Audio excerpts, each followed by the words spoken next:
Om Shanti. Good morning. आज बाबा अपने मर जीवा बच्चों को याद कर रहे हैं। मर जीवा अर्थात इस दुनिया से मर जाना, जीते जी मर जाना। मर जीवा किसको कहते हैं?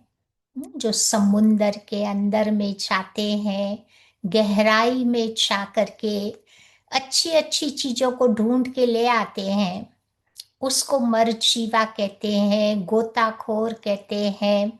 तो बाबा भी हम बच्चों को आज ऐसा बनाने के लिए आए हैं। तो उसके लिए बाबा कहते इस पुरानी दुनिया से मर जाए। कैसे मर जाए?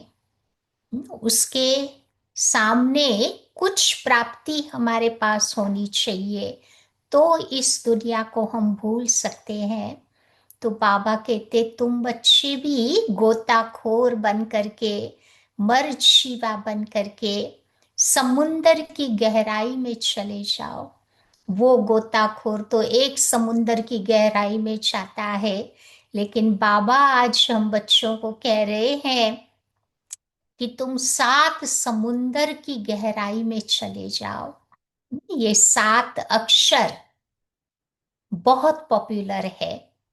कोई विदेश भी जाता है तो क्या कहते हैं भाई, 7 समुंदर पार वो व्यक्ति जा रहा है या चला गया।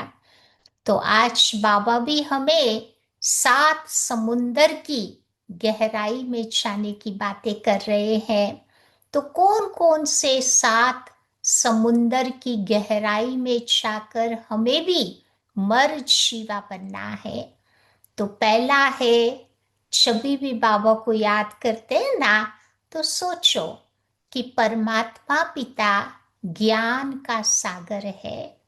उस ज्ञान सागर की गहराई में मुझे जाना है। बाबा ने कितनी सारी साकार अव्यक्त वाणियां हम बच्चों को सुनाई है। एक एक बाबा के महावाक्य की गहराई में जाकर उसका मनन चिंतन करे। एकांत में बैठ करके बाबा कहते उन बाबा के महावाक्यों का अपने जीवन में हम अनुभव करें। तो ये है ज्ञान सागर की गहराई में जाकर नए नए ज्ञान मोती को इमर्ज करके उसे अपने जीवन में धारण करना। फिर कभी मेडिटेशन में सोचो परमात्मा प्रेम का सागर है। क्योंकि बाबा का प्यार वही तो सच्चा प्यार है ना। दुनिया का तो कैसा है, टेम्पररी है, सेल्फिश है या कंडीशन वाला है। लेकिन बाबा का प्यार अनकंडीशनल है, सेल्फलेस है, सच्चा प्यार है। जीते जी क्षमा पर परवाना बन करके फिदा करने वाला बाबा का प्यार है। जो दिल के टुकड़े टुकड़े हुए पड़े थे, उन टुकड़ों को जोड़ने वाला प्यार बाबा का प्यार है। तो बाबा कहते हैं कि सेवाओं में भी इतने हम अपने आप को बिजी नहीं कर देवे। परंतु कभी कभी थोड़ा ये बाबा का जो प्रेम का सागर है उसकी गहराई में हम चले जावे। उसके लिए बेस्ट टाइम बाबा हम बच्चों को कहते हैं अमृत वेले का टाइम। वो मेरा क्वालिटी वाला टाइम होना चाहिए, क्योंकि उस समय हम बाबा के प्यार में उसकी लगन में मगन हो जाते हैं। तो उसकी अफेक्ट सारा दिन हम अनुभव कर पाते हैं। तो प्रेम सागर की गहराई में चले जावे और बाबा के सच्चे प्रेम का अनुभव करें। फिर बाबा कहते हैं तीसरा है, बाबा है सर्व खजानों का सागर, प्राप्तियों का सागर। कभी साइलेंस में बैठ करके सोचे कि बाबा के पास आने से पहले मेरा जीवन कैसा था और बाबा के पास आने के बाद मेरा जीवन कैसा बन गया। कौन कौन सी प्राप्तियों का बाबा ने मुझे अनुभव करवाया है, उन प्राप्तियों का लिस्ट हम अपने सामने रखें, तो अपने आप इस संसार से हमारी बुद्धि उपराम होती जाएगी। अपने प्राप्तियों का चिंतन, भाग्य का चिंतन, या हमें दुनिया से न्यारा प्यारा बना देगी। तो कभी कभी परमात्म प्राप्तियों के सागर में हम अपने आप को खो देवे। कभी बाबा कहते सोचो कि बाबा है गुणों का सागर। तो उसके लिए, उस अनुभव के लिए बहुत पावरफुल याद चाहिए। तो कभी परम धाम वाली याद उसके लिए चाहिए, और वहां जाकर के विजुलाइज करो कि बाबा गुणों का सागर है। उन गुणों की गहराई में मैं आत्मा जाकर एक एक बाबा के गुण का अनुभव करती जा रही हूँ। क्योंकि सर्व गुण संपन्न तो यही बनना है ना। देवताओं की महिमा कहते हैं ना, 16 कला संपूर्ण सर्व गुण संपन्न। तो वो संपन्न बनने की ताकत ऐसे अभ्यास करने से आएगी।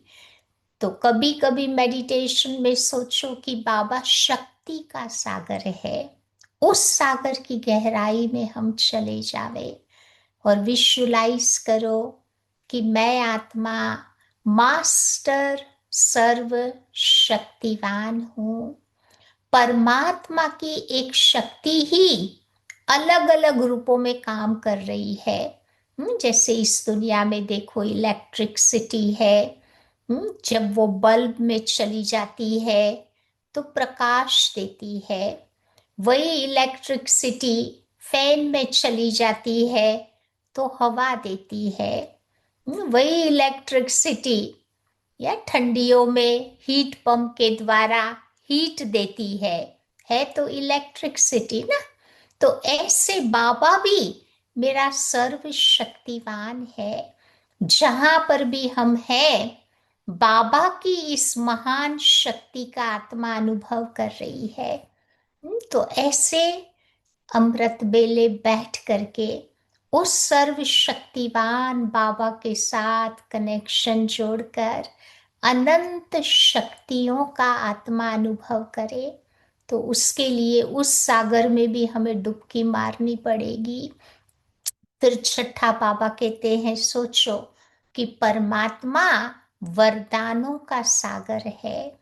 रोज रोज बाबा की मुरली से बाबा हमें कितने वरदान देते हैं।